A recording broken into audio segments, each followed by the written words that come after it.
মুরসালিন রাহমাতাল লিল আলামিন, রহমতের নবী, দয়ার নবী, মায়ের নবী, যে নবীজির মাধ্যমে আমরা একটি শান্তিময়, একটি ধর্ম, একটি ইসলাম পেয়েছি। যিনি মদিনার জমিনে শুয়ে আছেন আপনার আমার মতো উম্মতের গুনাহগার উম্মতের জন্য, তিনি এখনো কাঁদেন।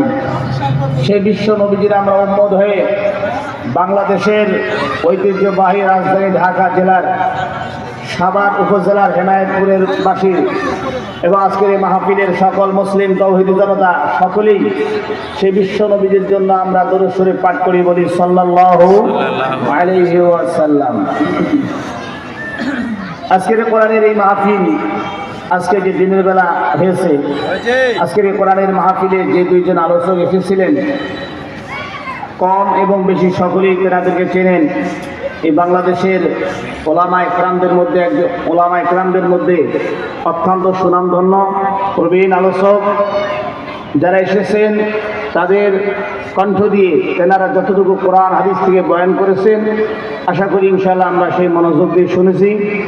তবে এই মাহফিলের ময়দানে তেনারা এসেছেন, এই মাহফিলে কোরআন হাদিস থেকে তেনারা আলোচনা করেছেন। এর জন্য আমরা আল্লাহ তাআলার কাছে আরেকবার শুকরিয়া আদায় করি, বলি আলহামদুলিল্লাহ।